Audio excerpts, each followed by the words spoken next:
Today we hold the third hearing by the subcommittee on whether the FDA can fulfill its mandate to protect American people from unsafe drugs. Once again, we'll be exploring this question in the context of the controversial antibiotic Key-Tech. The deeper members of this subcommittee dig into Key-Tech approval process, the more disturbed we become about the entire drug approval process. Today's hearing will shine a spotlight on a little understood and rapidly growing world of private drug research and clinical trials. Specifically, we will examine the data integrity lapses and fraud contained in the large Key-Tech clinical trial study 3014, which was initially commissioned to assure the safety of Key-Tech. The Key-Tech clinical study illustrates the failure by all stakeholders: FDA, drug companies, third-party monitors, and institutional review boards to ensure the integrity of clinical trials used to support the safety and approval of new drug applications. A year ago, this committee heard testimony from Senator Charles Grassley about his repeated attempts to secure information from the FDA and the obstacles the FDA erected to impede his investigation of the Key-Tech approval process. Senator Grassley also expressed concern that FDA management discourages, even muzzles, scientific dissent. Sadly, this committee's parallel investigation of Key-Tech over the past year has confirmed Senator Grassley's dismal assessment of the FDA. Senator Grassley returns today to share the findings contained in his recently issued report of the Finance Committee ongoing investigation into the safety of Key-Tech, particularly what he's uncovered regarding the criminal investigations conducted by FDA's Office of Criminal Investigations, OCI, into allegations of fraud in connection with Key-Tech Clinical Study 3014.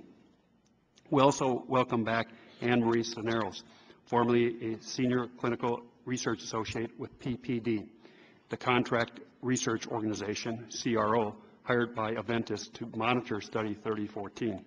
Ms. Cisneros will open the second panel by explaining why she was convinced that Aventis, PPD, and Copernicus, the Institutional Review Board, all charged with protecting the patients in Study 3014, were well aware of the faulty and possibly fraudulent data submitted to the FDA by Aventis in connection with the approval of Key-Tech. We are particularly grateful to Ms. Cisneros for sharing her experience with this committee, despite attempts by her former employer to extort her silence. Ms. Cisneros was dispatched in February 2002 to inspect the site of Dr. Kirkman Campbell, who had enrolled more patients, 407 to be exact, into Study 3014, more than any other investigator. Prior to her visit, Ms. Cisneros was informed by Dr. Reynolds of extremely suspicious activity at the site by other PPD personnel and was asked to scrutinize Dr. Kirkman Campbell's site and try to bring back evidence of fraud. After only 2 days at the site, Ms. Cisneros found the site so troubling that she was afraid that Dr. Kirkman Campbell was endangering patient safety. Consequently, on February 21, 2002, Ms. Cisneros called Copernicus, the Institutional Review Board working for Aventis, to urge them to intervene to protect patients. Copernicus did nothing. Dr. Kirkman Campbell was ultimately convicted of fraud in connection with Study 3014 and sentenced to nearly 5 years in prison. The fraud at this site was detected only after a routine audit by the FDA, not because Copernicus or Aventis had warned them. Well before the FDA audit, however, Aventis, PPD, and Copernicus were all aware of scientific misconduct indicative of fraud at the site. Evidence before this committee suggests that only a company intent upon ignoring the obvious could have failed to detect fraud in Study 3014.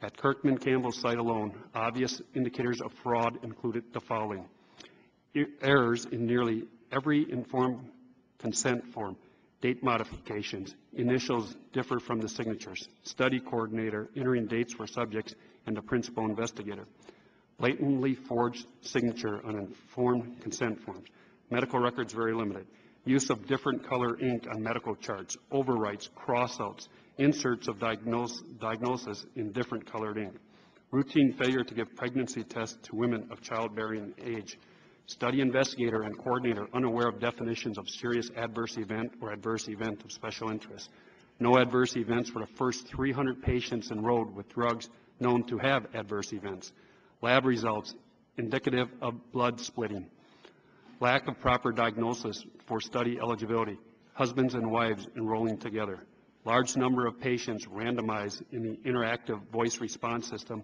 in a short increment of time when the office was closed for lunch and not seeing patients, and 100% compliance by patients taking study medication. Aventis, PPD, and Copernicus were aware of this misconduct well before Aventis submitted Dr. Kirkman Campbell's data to the FDA to support the approval of KTEC. At a minimum, Aventis should have discontinued enrollment at the site and notified the FDA.